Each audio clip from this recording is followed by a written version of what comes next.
中堅，面臨着何事形勢要不變，價值與路線，理論與實踐，在每段過程裏亦好好發展。我和你如樹幹攀枝，面臨着何事尋覓也不知，挫敗中難免，腳步也踏遍，讓我們記住昨日失的臉。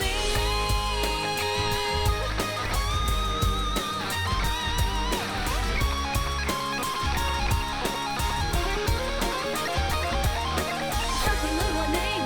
和你做中堅，面臨着何事形勢要不變，價值與路線，理論與實踐，在每段過程裏亦好好發展。我和你如樹幹攀枝，面臨着何事尋覓也不知，挫敗中難免，腳步也踏遍，讓我們歲月裏亦得到加冕。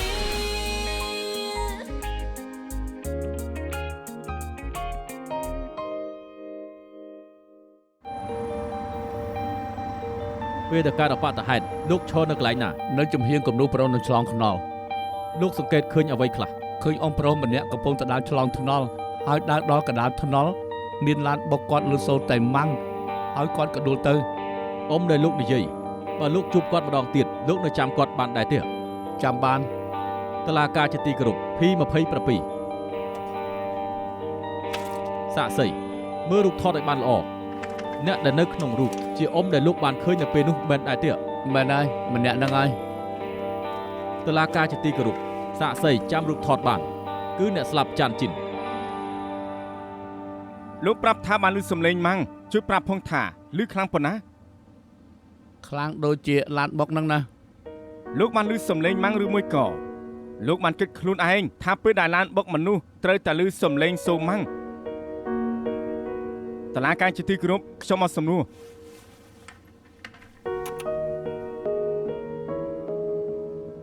តឡាការជាទីគោរពមុនសាក់សីឲ្យការ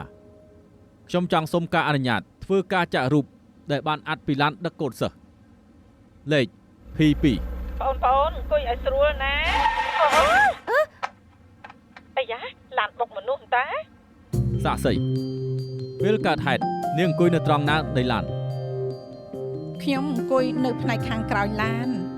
តកងឡាននៅថ្ងៃនោះគឺជាលោកលីមីងដែលជាចុងចោតក្នុងរឿងក្តីនេះមែនដែរទេមែនហើយជួយរៀបរាប់ហេតុការណ៍នៅពេលនោះបន្តិចទៅបានទេពេលនោះឡានកំពុងបើកទៅមុខហើយក្រោយមកសុកក៏ជន់ហ្វ្រាំងខ្ញុំឈរស្ទើរតែមិនជាប់ហើយចុះយ៉ាងម៉េចទៀតមានមនុស្សដើរមកហើយស្រែកខ្លាំងថាបុកមនុស្សហើយបែបនេះឯងហើយនឹងចាំបានដែរទេថាពេលនោះលបឿនប្រហែលជាប្រមាណដែរទៅលបឿនមែនទេលបឿនលឿនខ្លាំងយឺតខ្លាំងឬក៏ប្រហែលជាប្រក្តីប្រហែលប្រក្តីចាំបានទេថាមុនចាក់ហ្វ្រាំងតកងឡានមានអ្វីគួរឲ្យកត់សម្គាល់ដែរទេគ្មានទេនៅពេលដែលកើតហេតុតកងឡានក្រៅពីបើកឡានគាត់មានធ្វើអ្វីផ្សេងក្រៅពីនេះដែរទេអត់មានទេតុលាការជាទីគោរពខ្ញុំអស់សំណួរហើយនាងប្រាប់ថាឡានជន់ហ្វ្រាំងភ្លាមនឹងឈរសឹងតែមិនជាប់ជួយធ្វើឲ្យមើលបានទេក្រៅឈរឲ្យធ្វើក៏បានដែរ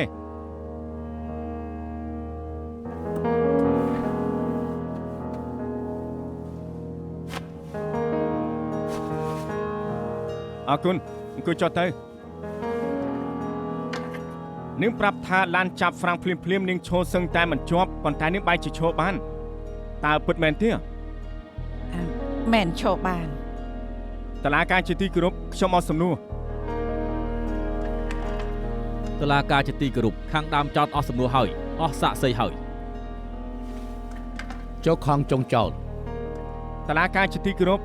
ខាងចុងចោតសូមបង្ហាញសាក់សីម្នាក់ទៀតហ្វាំងចិន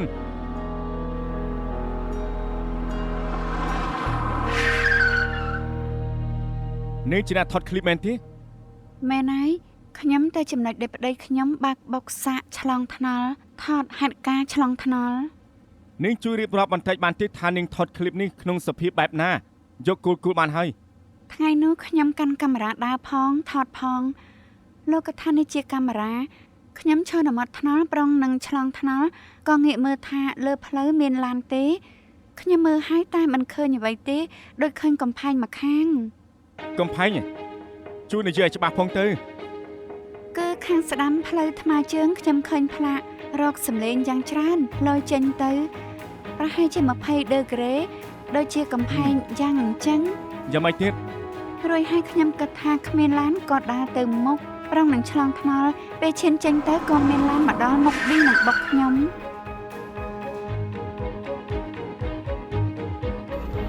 คลิปនេះ6នេះជាអ្នកថតមែនទេ មែនហើយខ្ញុំទៅជួលឡានបឺស16កៅអីដូចដែលប្តីខ្ញុំបើកឲ្យមិត្តខ្ញុំជាអ្នកបើកហើយខ្ញុំក៏អង្គុយនៅក្បែរតាកុង ជួយប្រាប់បានទេថាពេលដែលថតបានឃើញអីខ្លះដែរ ពេលខ្ញុំបើកឡានមកខាងឆ្វេងដៃមើលឃើញតែផ្លាករកសម្លេងជាជួរមិនឃើញមនុស្សឆ្លងថ្នល់ទេដល់ពេលមើលឃើញឡានសឹងតែបុកមនុស្សទៅហើយ មើលតាមคลิป D5 និង D6 ការមើលឃើញរបស់អ្នកស្លាប់ចាន់ជិននិងចុងចោតលីមីងត្រូវស្លាករកសម្លេងតម្រៀបជាជួរបាំងដល់ថ្នាក់មើលមិនឃើញដូច្នេះហើយធ្វើឲ្យយើងជឿជាក់ថាជ្រុងបាំង20ដក្រេគឺជាមូលហេតុនៃបាតុភូតហេតុដែលបានកើតឡើងតាមទិន្នន័យរបស់សមត្ថកិច្ចប៉ូលីសក្រោយពេលដែលកើតហេតុឡានខាងមុខគឺមានស្នាមកំពិតបន្តិចបន្តួចនោះក៏បានន័យថាកម្លាំងទង្គិចគឺមិនខ្លាំងទេ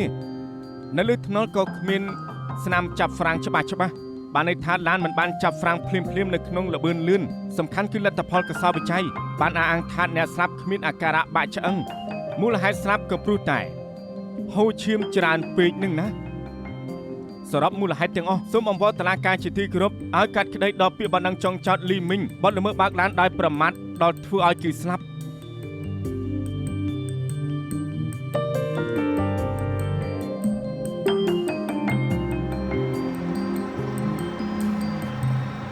ចុងចោតក្រៅឈរ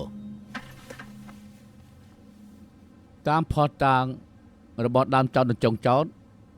ក្រោយពីពិចារណាមិនបដិសេធថាចុងចោតត្រូវរបាំងបាំងភ្នែកគឺមិនបានឃើញអ្នកស្លាប់បានកើតដោយបដិហេតុដោយសារគ្មានកំហុសដែលត្រូវឲ្យជាប់ទោសតុលាការសូមកាត់ក្តីចុងចោតលីមីងបើកឡានដោយប្រមាថដែលធ្វើឲ្យអ្នកផ្សេងស្លាប់រឿងក្តីនេះត្រូវដកបណ្ដឹង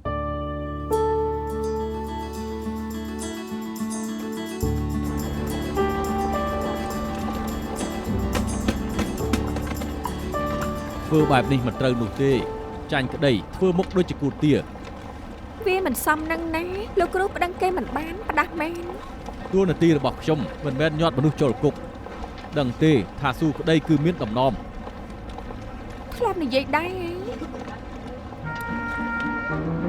ដូចជានាងនឹងណាមិនចាំបាច់ប្រើសម្ដីវាបានបង្ហាញនៅលើផ្ទៃមុខរបស់នាងអស់ទៅហើយធ្វើឲ្យគូប្រកួតយើងដឹងថាយើងកំពុងគិតអី ហើយត្រូវធ្វើយ៉ាងម៉េច ធ្លាប់ឮពាក្យថា poker face ដែរទៀត Poker face លោកគ្រូចេះភាសាអ្នកស្រែដែរ ភាសាអង់គ្លេសតើន័យរបស់ poker face គឺមានមនោសញ្ចេតនាដូចថ្មធ្វើមេធាវីត្រូវតែចិត្តស្ងប់ចិត្តនឹង អឺ រៀនចប់មធ្យមនៅសាលាណា មានអ្វីមែនទេ ភាសាអង់គ្លេសនាងខ្សោយណាស់ សាលាមធ្យមអនុស្សាវរីយ៍លីតាឡេ សាលាស្អីគេ សាលាមធ្យមអនុស្សាវរីយ៍លីតាឡេ ចេញនេះចូលមកនេះចូលមក ចាលោកជួ យកទៅឲ្យចៅជួពោះ ចាលោក ណែឌីខិតលាឈប់មែន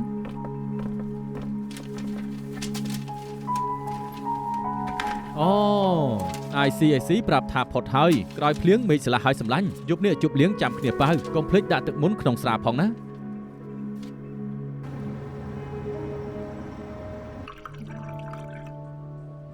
អរគុណ ហេតុអីមកហាងហៃសូអបអរអ្វីមែនទេអូខ្ញុំដឹងហើយឡើងតំណែងឡើងប្រាក់ខែមែនទេ មិនមែនទេមានរឿងមួយបងមិនហ៊ានប្រាប់អូនទេបងនៅកន្លែងធ្វើការត្រូវ ICAC ត្រួតពិនិត្យមួយខែពេញប៉ុន្តែពេលនេះឡើងមានអីហើយ កើតរឿងធំយ៉ាងនេះមិនក៏មិនប្រាប់គ្នាផង ខ្លាចអូនបារម្ភ ត្រួតពិនិត្យរឿងអីទេ ណាស់ហើយវាហួរទៅហើយជប់រំលឹកទៅពេលនេះឡើងមានអីទៀតហើយណាបងឲ្យអូន ជាអ្វីទេអូស្អាតដល់ហើយ ជីជី ពេលឲ្យបន្តិចទេ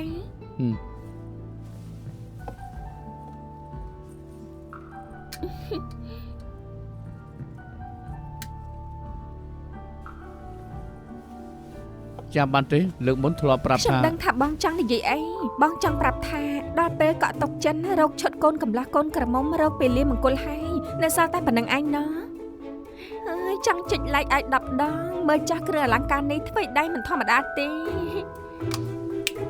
ហើយទាំងចិញ្ចៀននិងគ្រឿងអលង្ការរៀបការរើយកហាងនេះហើយកងដៃគុជស្រែខ្ញុំមិនយកនោះទេគួរឲ្យស្រឡាញ់ហាងរបស់ហូបទេ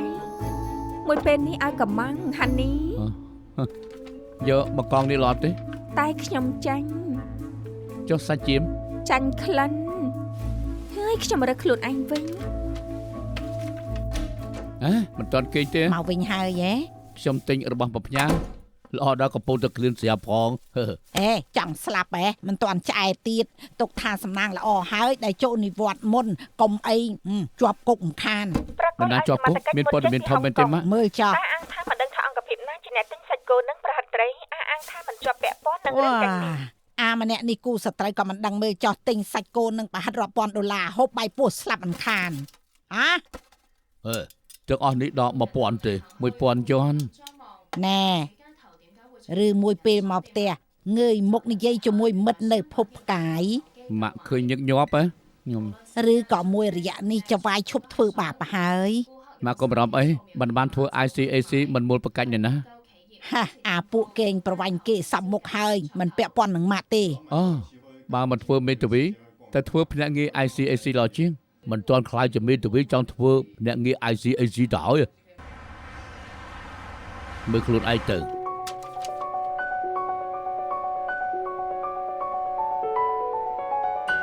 ខ្ញុំមិនយល់ពីការវាយតម្លៃនេះទេនិយាយស្រួលស្ដាប់ទៅឯងចូលជាមួយអ្នកផ្សេងមិនចុះទេអួតឆ្លាតគិតថាប្រកែមិនខ្វល់ថាមិត្តរួមការងារមិនសមនឹងវប្បធម៌របស់ផ្នែកនេះទេខ្ញុំនៅផ្នែកនេះមិនទៅជាង8ឆ្នាំ10ឆ្នាំមកថាខ្ញុំមិនសមនឹងផ្នែកនេះវាឈួតពេកហើយឃើញទេយើងប្រាប់ហើយចូលចិត្តគិតថាខ្លួនឯងវិសេសមើលរំលងស្ថានភាពបរិស្ថានមើលរំលងស្ថានភាពបរិស្ថានយ៉ាងម៉េចនិយាយបានច្បាស់បន្តិចទៅនិយាយឲ្យស្រួលស្ដាប់ទៅឯងធ្វើឲ្យរោមម្នាក់ឯងដណ្ដើមអ្នកផ្សេងធ្វើការដើម្បីឲ្យបានស្នាដៃធ្វើឲ្យចូលនៅមិត្តរួមការងារមិនបានខ្វះភាពសាមគ្គីរបស់ team work ហើយម្យ៉ាងទៀតភាពជាមេដឹកនាំនៅមុខកូនចៅរបស់ឯងក៏មិនជាប់ខ្វល់តែករណីប្តឹងមិនខ្វល់នឹងការងារកណ្ដាលទេរីឆាតខ្ញុំឡើងរបាយការណ៍ទៀងពេលប្រជុំបណ្ដាលខកខានក៏បណ្ដាលយើងគឺកូនចៅមានបញ្ហាខ្ញុំក៏ជួយពេញទំហឹងមែនទេធ្វើការបណ្ដាលសុំច្បាប់ធ្វើការឬក៏ជឿនោះទេគ្មានទំនួលខុសត្រូវការងារគឺបណ្ដាលមានបញ្ហានៅគ្នាទេរួមការងារជាមួយនឹងគ្នាបានល្អទៀតតាំងពី ICAC ត្រួតពិនិត្យខ្ញុំរួមទាំងការវាយតម្លៃខ្ញុំមានអារម្មណ៍ថាវាប្លែកខ្លាំងណាស់ការវាយតម្លៃនេះខ្ញុំមិនព្រមទទួលខ្ញុំមិនសញ្ញេចដាច់ខាតអូខេចៅជាពូមិនសញ្ញេក៏បានតែយើងនឹងសរសេរបញ្ជាក់ក្នុងរបាយការណ៍នេះឯងអានហើយក៏យកទុកទៅ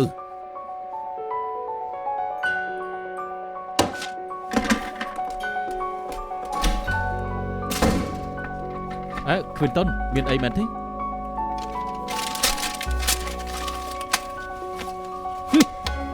Quinton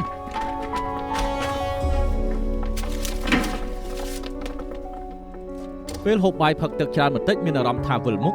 ចៃដន្យជួបនៅរត់តុកដែលធ្លាប់មានបញ្ហាជាមួយនឹងគ្នាដើរប៉ះគ្នាហើយក៏វាយគ្នាតាមពិតពេលសាកសីខាងចុងចោតឲ្យការបញ្ជាក់ថាចុងចោតត្រូវគេសង្កត់ទៅលើដីនិយាយឲ្យត្រូវគឺត្រូវគេសង្កត់មិនបានធ្វើបាបសូមឲ្យតុលាការកាត់ក្តីដកពាក្យបណ្ដឹងលោកពូជូហេតុអីលោកបណ្ដឹងថាចៅជាពួននឹងពុករលួយពេលធ្វើការមិនដែលឃើញមុខតែក៏មានមនុស្សសរសេរសម្បត្តិមកសរសើរនេះហើយពុករលួយតែលោកមិនបានប្រាប់គេថាពុករលួយរឿងអីគេបង្ខំឲ្យមនុស្សសរសេរសម្បត្តិសរសើរគេថាគេប្រកែចង់ឲ្យផ្នែកឡើងតំណែងឲ្យគេលោកមានផតតាំងអ្វីមកអះអាងថាគេបង្ខំមនុស្សឲ្យសរសេរមាននាងធូសរសេរបានខ្ញុំជាអ្នកជួលឲ្យសរសេរខ្ញុំចង់ឲ្យគាត់ឡើងតំណែងឡើងប្រាក់ខែឲ្យរៀបការជាមួយខ្ញុំកុំមួយប្រកាសខ្ញុំណាមិនជាការពិតទេ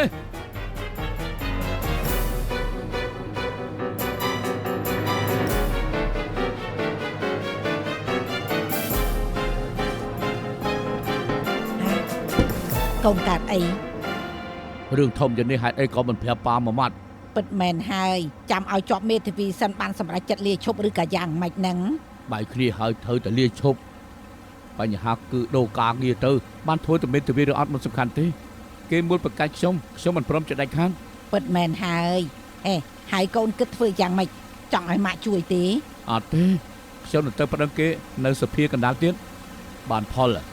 បានជឿថាលោកមានភាពយុត្តិធម៌ប្រកាសជាបានផល ភាពយុត្តិធម៌មានទេប៉ាវា ទៅរកអីហូបល្អជាង តោះ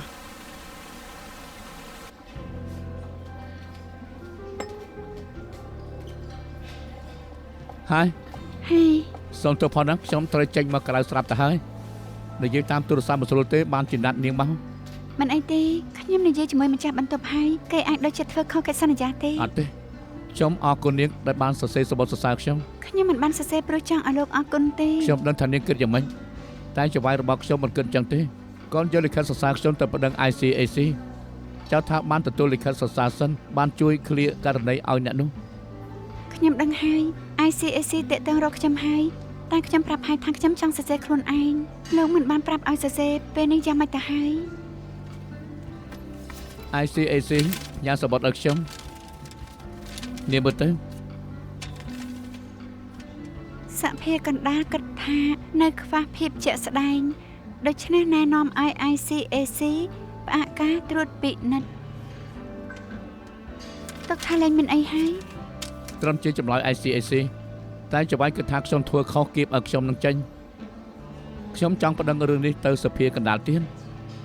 ចង់ឲ្យខ្ញុំជួយយ៉ាងម៉េច នាងជួយសរសេរសម្បត្តិមួយច្បាប់ទៀតឲ្យខ្ញុំណាបញ្ជាក់ថានាងសរសេរសម្បត្តិសរសើរចេញពីចិត្តមិនបានទទួលផលប្រយោជន៍ទេ គ្មានបញ្ហាទេតែវាបានប្រយោជន៍អីបើគេគៀបលោកបែបនេះ ខ្ញុំចង់លេចឈប់ពីការងារ លាឈប់អីហើយឲ្យខ្ញុំសរសេរសម្បត្តិធ្វើអី ថ្ងៃនេះគាត់មូលប្រកាសខ្ញុំថ្ងៃក្រោយគាត់មូលប្រកាសអ្នកផ្សេងទៀត មិនចង់ឲ្យអ្នកផ្សេងប៉ះដូចជាលោកមែនទេ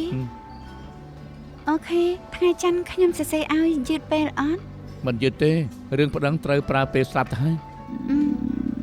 ខ្ញុំសូមទោសផងមិនតាន់បានហូបអីហៅអីហូបបន្តិចសិននាងយកទេ សុំកាហ្វេមួយកែវទៀត ហេបងសូមខេកចេកមួយដុំកាហ្វេក្តៅ2កែវមក តែមួយកែវកុំដាក់ទឹកដោះគោដាក់ទឹកសណ្តែក ចា អរគុណ ដាក់ទឹកសណ្តែកបានដែរ ខ្ញុំចាញ់ទឹកដោះគោបានដាក់ទឹកសណ្តែកជាមនុស្ស តាមពិតមិនពាក់ព័ន្ធនឹងគោនោះទេនាងដឹងទេថាគោត្រូវពិចារណាបណ្ណាក្នុងការផលិតទឹកដោះគោយើងឲ្យវាស៊ីស្មៅចុងក្រោយមនុស្សក៏ផឹកទឹកដោះគោដែលមានផលប្រយោជន៍លោកនេះខូខើមែនទេ លោកនិយាយរឿងប្រតិកម្មអាហារ ខ្ញុំចង់ទៅនៅភពអង្គារទីនោះផ្សែងពុលតិច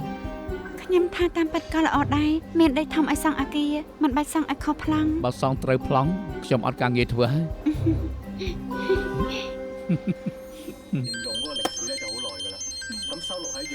ឈីទេមកឆាប់ទទួលទៅកូន ទុកសិនទៅរួចការងារចាំទទួល វ៉ាពីមុនឈីទេមកក៏ទទួលភ្លាម អូយមើលទៅវិញចុះយប់នេះអាចបានឃើញមិត្តនៅក្រៅភពគាត់ថាបាន មិត្តដែលមកពីភពកាយហ្នឹងឯង ដឹងហើយប្រយ័ត្នផងកុំឲ្យប៉ះពាល់មិនតរួចទេ ហេប៉ាវាស្ដាប់ឮទេ មនុស្សក្រៅភព អត់មែនទេគេមិនទទួលទូរស័ព្ទឈី រវល់តែធ្វើស្អីនៅឯណាទៅមិនទទួលទូរស័ព្ទបាត់ខ្លួនណាបើមិនទេមកវិញមុនម៉ោង12យប់បងនឹងស្លាប់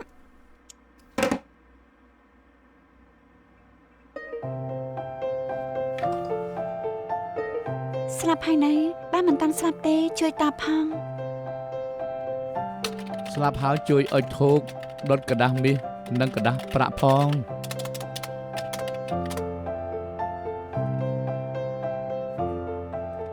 មិនទាន់ស្លាប់ទេតែឧបសគ្គកាន់តែធំឡើងនិងពិបាកឡើងវាមិនល្អនោះទេ សួរណាមិត្តសម្លាញ់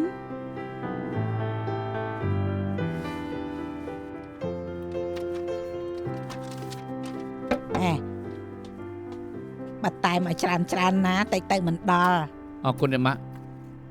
ហើយធ្វើមេធាវីក៏ល្អដែរកូនប៉ាម៉ាក់នឹងបានឃើញកូនដោះស្រាយក្តីញឹកញាប់ មានក្តីឲ្យដោះពិតជាល្អត្រូវធ្វើមេធាវីហាត់រៀនសិនឃើញទេមានច្រើនណាស់ម៉ាក់ ឯណាឲ្យម៉ាក់មើលមានកន្លែងណាខ្លះហេម្នាក់នេះមិនបាច់ ហ៎ ម្នាក់នេះថ្មីមាត់មិនសូវបានការ ម្នាក់នេះអន់ណាស់ត្រូវចៅក្រមជេររហូតចំណែកម្នាក់នេះ ចាញ់គ្រប់ក្តីហាហាហេម្នាក់នេះម្នាក់នេះអស់ចា Marker Fun សំណាប់ចិត្តម៉ាក់ អើយមើល អេសុំទៅផងឡាំស្ទះបានជាមកយឺត ខ្ញុំមិនទេត្រូវសុំទោសនាងខំមក មិនអីទេណែសម្បត្តិ អរគុណ លោកចាប់អារម្មណ៍សៀវភៅប្រភេទនេះ មិនចាប់អារម្មណ៍មិនបានទេខ្ញុំត្រូវប្រឡងផង ប្រឡង PCLL ហេតុអីក៏នាងដឹង ខ្ញុំទៅប្រឡងឆ្នាំតែមិនដែរ នាងជាមេធាវី ណែទេកំពុងតែហាត់រៀនតែលោកជាវិស្វករសំណង់នៅសឹកទៅប្រឡងធ្វើអី ការងាររបស់ខ្ញុំភាគច្រើនគេចមិនផុតពីច្បាប់ទេរឿងច្បាប់មានប្រយោជន៍ដល់ការងារច្រើនណាស់ គួរឲ្យស្ដាយណាស់ នាងបានន័យថាប្រឡងជាប់ហើយគ្មានការងារធ្វើអត់ប្រយោជន៍ទេ តាមពិតលោកធ្លាប់គិតដែរទេ ធ្វើជាមេធាវី ដោយពីវិស្វករមកធ្វើជាមេធាវីបាត់បង់ធនធានមនុស្សឬក៏អត់ នៅលើលោកនេះចង់បានអ្វីត្រូវយកអ្វីម្យ៉ាងយកមកដោះ ហេតុអីមិនធ្វើជាវិស្វករបន្តតែមកដល់ក្រុមហ៊ុន ខ្ញុំនិយាយពីគោលការណ៍សង់អគារឲ្យស្ដាប់ចុះអគារមួយបើចង់សង់ឲ្យគង់វង្សគ្រោងឆ្អឹងសំខាន់ណាស់ហើយត្រូវគិតថាប្រើគ្រឿងសំណង់ក្រេតអ្វីហើយសង់ខ្ពស់ប៉ុណ្ណាជ្រៅប៉ុណ្ណាធំប៉ុណ្ណាត្រូវគណនាឲ្យបានច្បាស់លាស់នេះជាតួនាទីវិស្វករសំណង់ស៊ីវិលតាមពិតទៅមេធាវីក៏មិនខុសពីវិស្វករសាងសង់អគារដែរនាងសាកគិតទៅមើលបើគ្មានសសរគ្រឹះដូចជាច្បាប់ហុងកុងក៏មិនខុសពីអគារមានគ្រោះថ្នាក់ដែរ អើយសឹកមានអារម្មណ៍ថារយស្មាត្រូវរែកប៉ុនទាំងហុងកុងរងសម្ពាធណាស់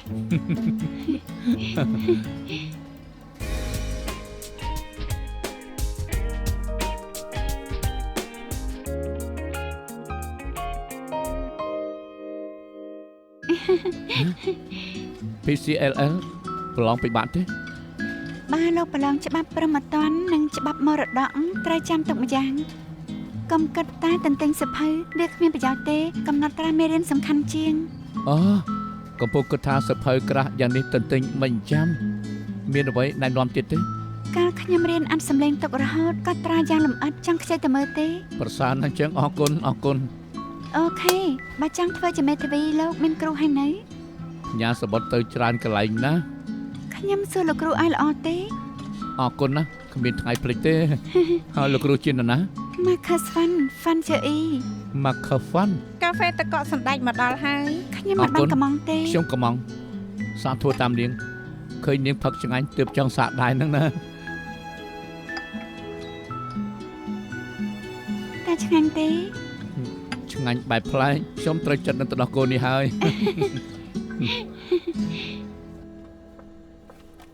ជីសែល ចា ករណីធានហៅត្រៀមបណ្ដឹងឲ្យបានច្រើនទៅ អូខេ ក៏មើលចិត្តពេកប្រចាំខូចភ្នែក ខ្ញុំដឹងហើយ មកបានពីខែភ្នែកញញប់ជាងមុនណា បន្តិចបន្តួច នៅជាមួយគ្នាមើលរចារៀនបានឯខ្លះដែរ ខ្ញុំគិតថាធ្វើមេធាវីធំហាមដូចខ្ជិលបើដឹងករណីមិនច្បាស់ពេលឡើងសវនកម្មអាចឈរកាំងនិយាយមិនចេញ បើជប់ចាំងក្រុមកាចចេញមកអានសិនហើយចាំឲ្យចូលទៅវិញមានទៀតទេ ហើយនឹងមិនថាយើងដឹងករណីច្បាស់ប៉ុណ្ណាក៏ត្រូវសួរមួយនិយាយមួយឲ្យចាក្រមមានពេលចាំ ដូច្នេះមិនថាធ្វើជាមេធាវីឬមួយក៏ទីប្រឹក្សាទេក្នុងសវនាការគឺស្ថិតនៅលើចុងបិចៅក្រុម ខ្ញុំគិតថាចាក្រមឈិនពូកានណាស់ដៃគាត់ដូចជាម៉ូទ័រអញ្ចឹង មេធាវីលីនប្រាប់ថាគាត់នឹងចូលរូប លោកគ្រូខ្ញុំធ្លាប់បង្រៀនថាក្នុងសវនាការដែលសំខាន់គឺត្រូវ មើលបិចរបស់ចាក្រម ជាជាមើលចិត្តចៅក្រុមឲ្យគាត់ធ្វើការបានស្រួលបើសិនជានាងក៏ធ្វើដូចគ្នាដែរទីប្រឹក្សារួមដៃគ្នាគឺកាន់តែល្អ ខ្ញុំសង្កេតឃើញពេលលោកគ្រូឡើងសវនកម្មឲ្យកិត្តិយសចាក្រមខ្លាំងមែនទែនម្ដងតែនិយាយថាតាមកំណត់តខ្លួនខ្ញុំបាទ ព្រោះថាយើងក៏ជាមនុស្សដូចគ្នា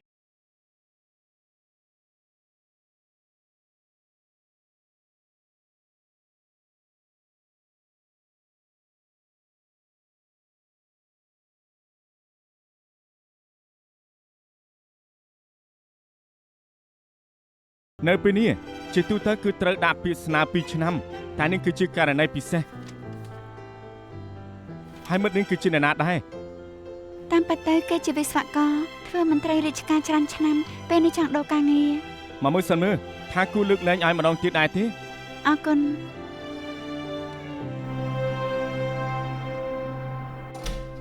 ហើយមកចូលមកបន្ទប់នេះហើយណា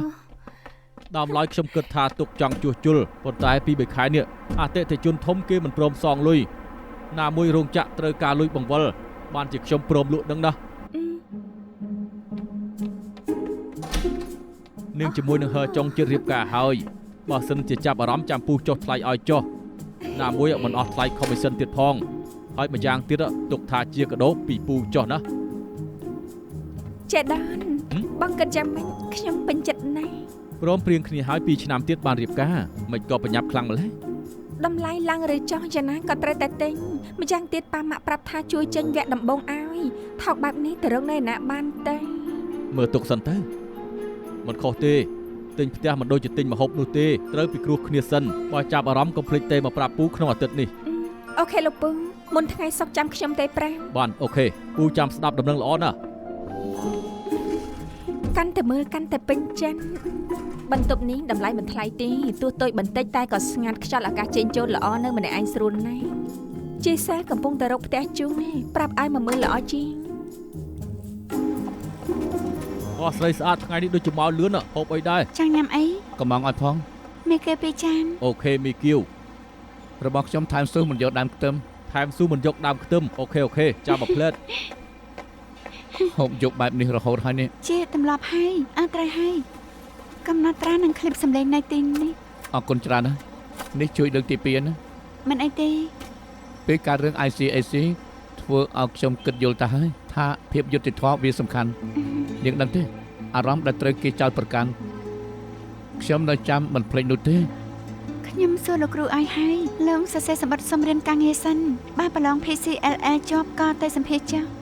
អរគុណច្រើនលោកនិយាយច្រើនដងហើយលើកមុនលោកមកជួយខ្ញុំមិនតាន់បានអរគុណទេអាទិត្យក្រោយរើហើយថ្ងៃណាដែលខ្ញុំទៅជួយបានថ្ងៃប្រហោះទំនេរទេប្រកាសជាបានតែលើកនេះមិនបាច់សរសេរសម្បត្តិសរសើរទេអូខេមើលពេលនេះឲ្យខ្ញុំប៉ាណាអរគុណ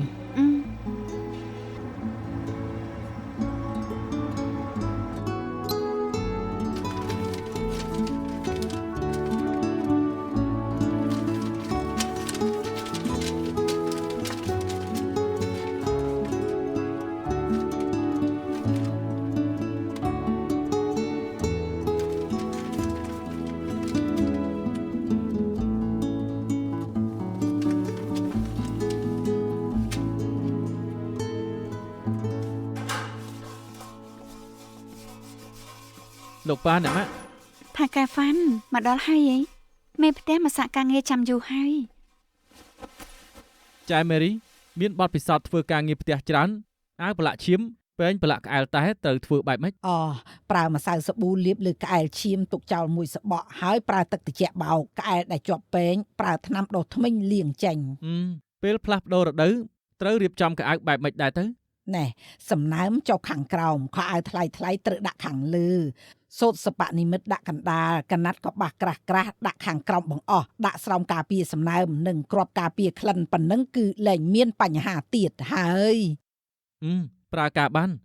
តទៅជួយមើលផ្ទះត្រូវលាងបន្ទះតម្រង់ខ្យល់ម៉ាស៊ីនត្រជាក់រៀងរាល់អាទិត្យសម្អាតអំពូលភ្លើងនិងពិដានរៀងរាល់ខែបានដែរទេប្រកាសជាបានតែសុំធានារ៉ាប់រងផងបានទេកុំបារម្ភអីយើងនឹងធ្វើតាមផ្លូវច្បាប់តទៅនេះផ្ញើជួយមើលផ្ទះផងអាចារ្យអរគុណ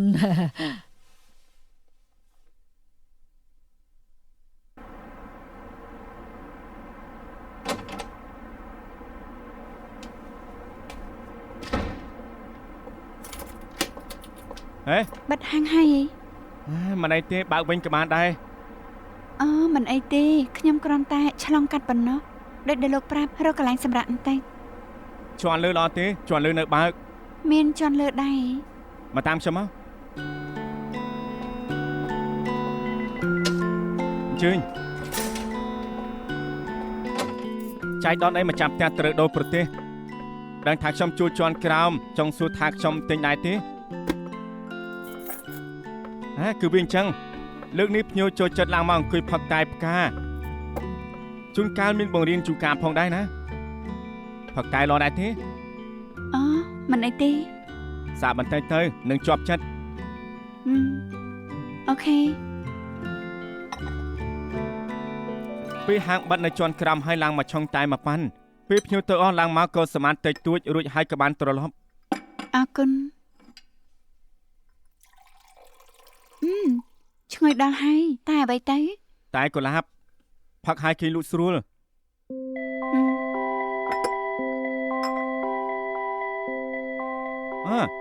ស្គាល់ចាស់ក្រមលីដែរទេ ចាក្រំលីអី ក្រោយចូលនៅវត្តហើយជួនកាលក៏ទិញសភៅទិញរួចហើយក៏ឡើងមកអង្គុយលេង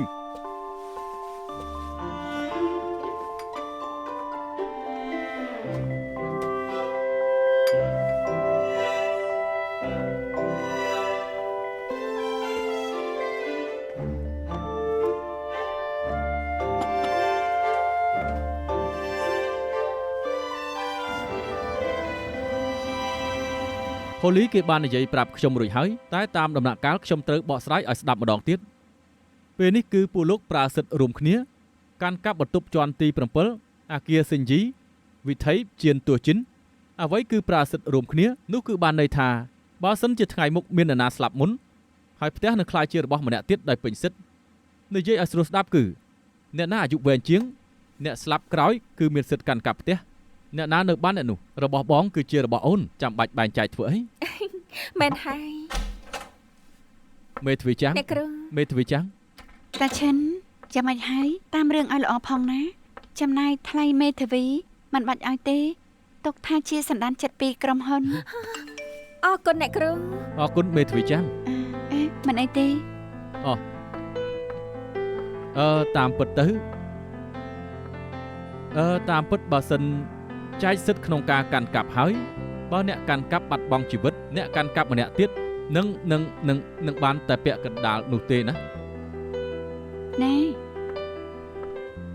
បើជាប្តីប្រពន្ធប្រាកិច្ចសន្យាអ្នកណានៅរស់អ្នកនោះបានវាស្រួលជាងហេតុផលគឺបើថ្ងៃក្រោយមានអ្នកណាស្លាប់មុនមិនបាច់ពិបាករឿងច្បាប់មរតកជាទូទៅប្តីប្រពន្ធតែងតែប្រាកិច្ចសន្យានេះច្រើនជាង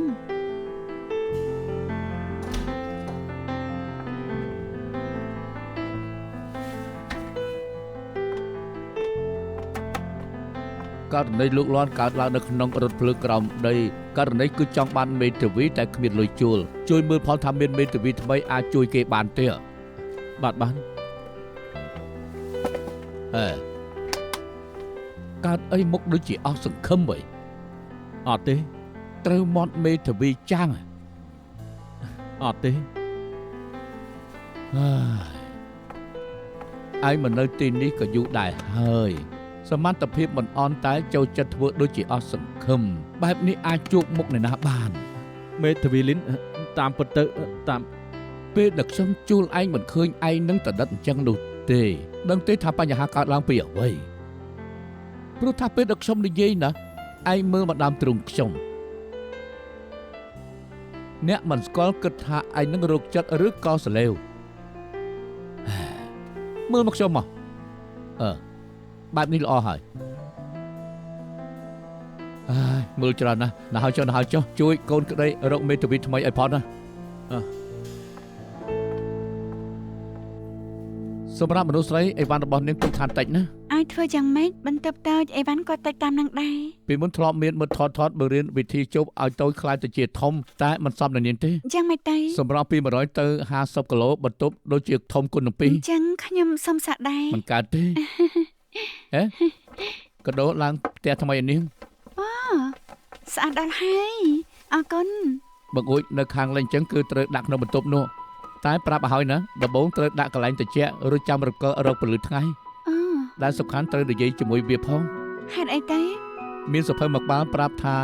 ចាំខ្ញុំប្រាប់រុក្ខជាតិមិនមែនមានតែជីវិតមានចិត្តវិញ្ញាណដែរសាកគិតមើលបើសិនជាចិត្តវិញ្ញាណនៅម្នាក់ឯងគឺច្បាស់ជាអបសុខស្លាប់ទៅហើយតែបើមានចិត្តវិញ្ញាណម្នាក់ទៀតមកនិយាយជាមួយនឹងវាខ្លាំងចាញ់រំលែកសុខទុក្ខវានឹងមានក្តីសុខហើយឆាប់ធំ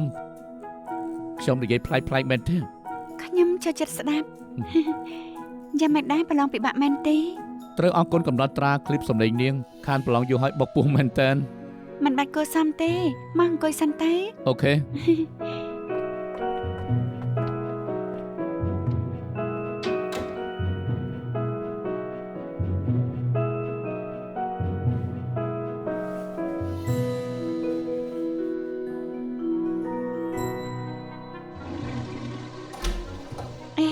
អរគុណហើយដែលមកជួយមិនអីទេ តែទ្វារជាស្រមោលចាំខ្ញុំធ្វើឲ្យមើល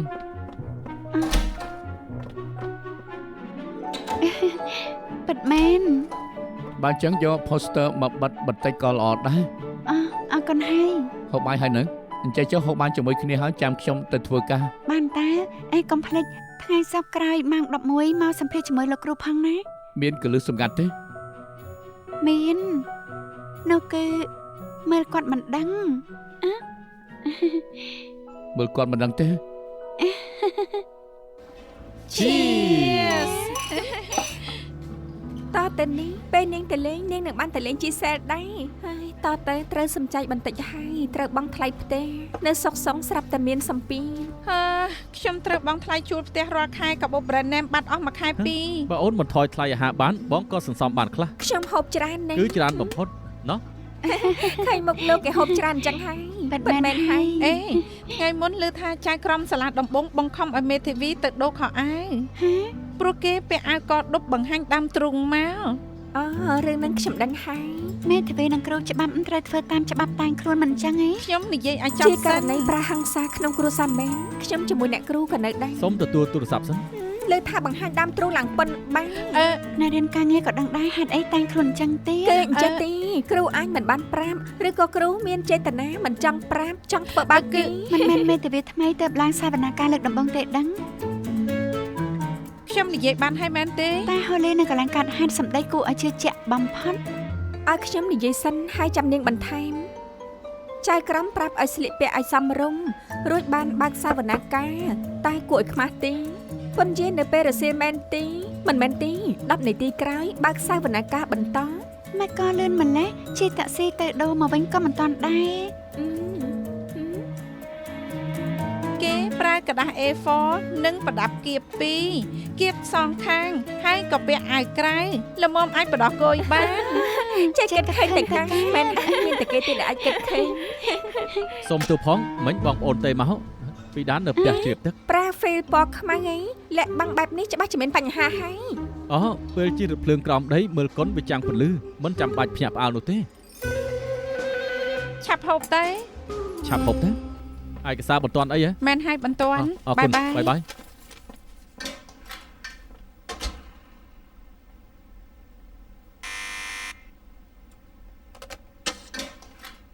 អរុនសួស្ដីមេតាវីហ្វាន់ណាត់ខ្ញុំមកសុភាម៉ោង 11 មេធាវីហ្វាន់លោកជើងមកដល់ហើយ ឲ្យគេចូលមក ចា អរគុណ កុំគួរសំអី មកលឿនឡើងកន្លះម៉ោង បាទសូមទោសខ្ញុំខ្លាចឡើងស្ទះបានមកមុនម៉ោង ឆាប់ចូលកៃមកអង្គុយមក បាទ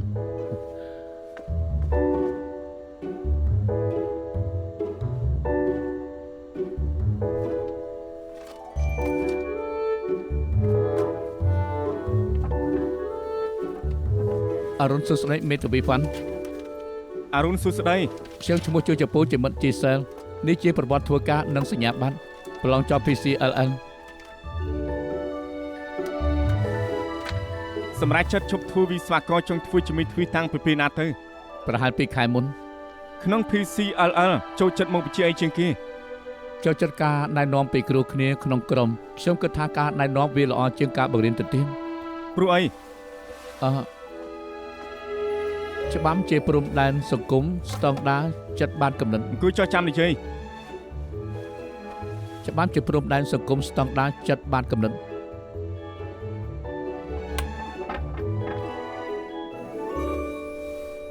មានភាពជាខុសនិងត្រូវយុត្តិធម៌អយុត្តិធម៌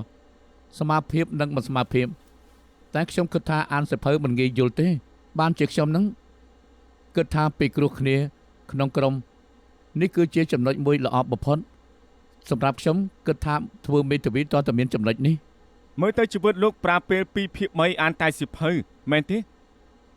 មែនហើយ ក្រៅពីធ្វើការនិងរៀនតលោកចូលចិត្តធ្វើអ្វីខ្លះ មើលកុន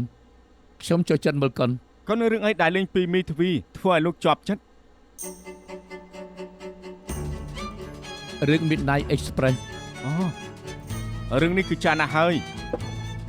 វាពាក់ព័ន្ធជាមួយមេធាវីនេះគឺជារឿងក្នុងគុកតើ មុនចូលគង់ក៏ត្រូវឡើងតុលាការសិនទើបមានការសម្ដែងរបស់មេធាវី អូហើយមេទ្វីបានធ្វើអ្វីខ្លះ តាមពិតទៅកូនរឿងនេះ20-30 ឆ្នាំហើយកាលនោះគឺបានរង្វាន់ច្រើនណាស់តាមពិតខ្ញុំមើលកូននៅថ្ងៃសៅរ៍តាមទូរទស្សន៍ទេបានជាចាំមិនសូវបានព្រោះមេធាវីម្នាក់គឺមានឆាកតិចណាស់ប៉ុន្តែជាតួឯកប្រុសគេជួញថ្នាំត្រូវជាប់គុក30 ឆ្នាំតាមពិតទៅវាត្រឹមតែ4 ឆ្នាំតែកាលនោះរដ្ឋាភិបាលទូគីចង់អាកមន់ឲ្យស្វាមើល កាត់ទូធុនណាស់ហេតុអីមេទ្វីមិនព្រមជួយគេ មែនហើយមេធាវីបែបនេះមានធ្វើអីតែប្រធានបទដែលខ្ញុំនិយាយគឺនៅក្រោមរបបច្បាប់ដែលមិនសម្បូរបែបមេធាវីគ្មានប្រយោជន៍ទេព្រោះនៅខ្លាចទៅជាអ្នកលក់ច្បាប់ដូចគេថាធ្នឹមផ្អៀងសសរមិនត្រង់ដូច្នេះបើយើងមានរបបច្បាប់ដែលសម្បូរបែបជារឿងសំខាន់ដែលឲ្យសង្គមត្រូវគោរពច្បាប់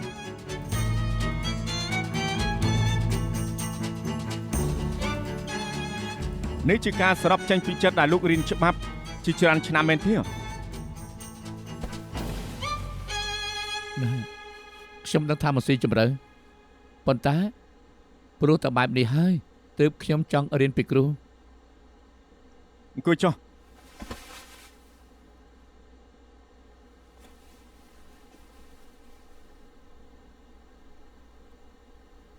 ថ្ងៃច័ន្ទមកធ្វើការ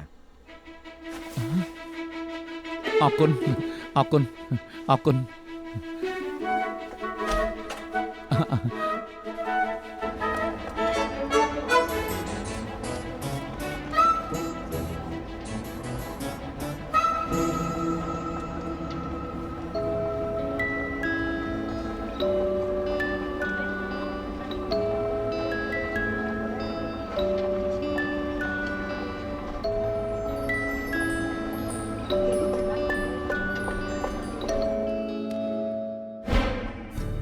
進進退退，你我到達這裏，為何從沒有過